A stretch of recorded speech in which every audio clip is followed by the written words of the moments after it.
একটা কথা মাসলা আমার বাকি থেকে গেছিল, হালুয়া রুটি খাওয়া। আরে জোরে হবে না সুবহানাল্লাহ?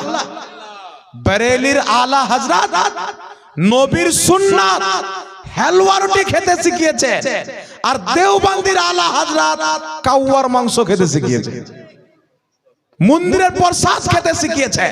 এখন আমরা হালুয়া রুটি শবে বরাতে কেন খাই? শুনেন, এতক্ষণ আপনারা বুঝে গেছেন শবে বরাতের রাত্রি হচ্ছে ফজিলতপূর্ণ রাত্রি। দিনের বেলা রোজা রেখে রাত্রি ইবাদত করে যারা আল্লাহর কাছে ক্ষমা চায়, আল্লাহ পাক তার কবিরা গুনাহ পর্যন্ত মাফ করে দেয়। মাত্র দুই শ্রেণীর ব্যক্তিকে আল্লাহ মাফ করে না। এক, যারা হিংসা করে। দুই, যারা শিরিক করে, আল্লাহ ব্যতীত গাছের পূজা করে, চন্দ্রর পূজা করে, সূর্যর পূজা করে, মূর্তির পূজা করে।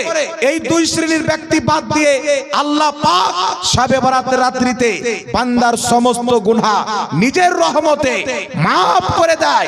এই জন্য এই ফজিলতপূর্ণ রাত্রিতে, এই ফজিলতপূর্ণ দিনে আল্লাহ তাবারাক ওয়া তাআলার নবীর সুন্নাত আমরা যে রোজা রাখি, আমাদের উলামায়ে কেরাম বলছেন এই শবে বরাতে রোজা রেখে ইফতারির টাইমে যদি কোনো ব্যক্তি নবীর পছন্দের খাবার খেতে চায়, রুটি খাওয়া নবীর সুন্নাত, হালুয়া খাওয়া নবীর সুন্নাত। কিতাবটির নাম সুনানে ইবনে মাজাহ, অধ্যায়ের নাম বাবুল হালওয়া। হাদিসটি হচ্ছে ক্বালাত আয়েশা সিদ্দিকা রাদিয়াল্লাহু তাআলা আনহা কানান নবী সাল্লাল্লাহু আলাইহি ওয়াসাল্লাম ইউহিব্বুল হালওয়া ওয়াল আসালা।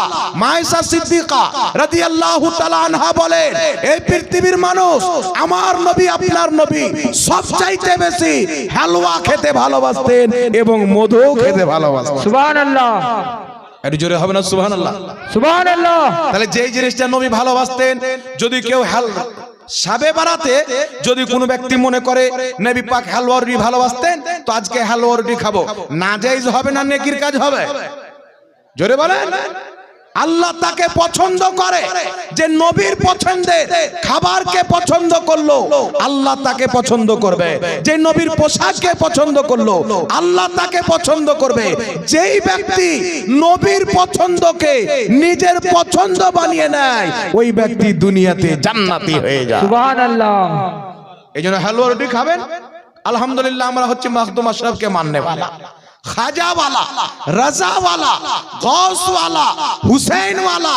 মুহররমের খিচড়ি আমাদের কপালে, গৌস পাকের ফাতিহার মুরগা আমাদের কপালে, শবে বরাতের হালুয়া রুটি আমাদের কপালে, 12ই রবিউল আউয়ালের বিরিয়ানি সুন্নিদের কপালে, আর ওয়াহাবিদের কপালে গরুর পেশাব আর মন্দিরের প্রসাদ। তাহলে তফাৎ আছে না নাই বাবা? লামাযহাবী এখন আপনাকে বলবে কি হালুয়া রুটি খাওয়া বিদআত। লামাযহাবীদের গুরু ওয়াহিদুজ্জামা হাদিয়াতুল মাহদির মধ্যে লিখছে, যেইগুলো পশু পাখির মাংস খাওয়া হালাল, ওইগুলো পশু পাখির পেশাব পাখানাও হালাল। মানে গরুর মুত পাক, ছাগলের মুত পাক, পোল্ট্রির মুত পাক, দেশি মুরগার গু পাক।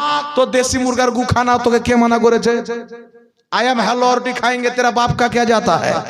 पैसा आमादेर, আপনার সুজি আমাদের, চিনি আমাদের, চুলাতে লকড়ি আমাদের, প্লেট আমাদের, খাবো আমরা, আর পেট ভরছে এদের। এদের পেট কেন ফুলবে? আমরা খাবো, তোমার কেন পেট ফুলে? তোমাদের ধর্মে গরুর পেশাব পান করা যায়, তোমরা পান করো। আরএসএস আর তোমরা একই খানদানের লোক নাকি বলে? ও বলছে পেশাব পান করো গরুর, করোনা ভাইরাস হবে না। এ বলছে গরুর পেশাব পান করো, জন্ডিসের ব্যারাম হবে না।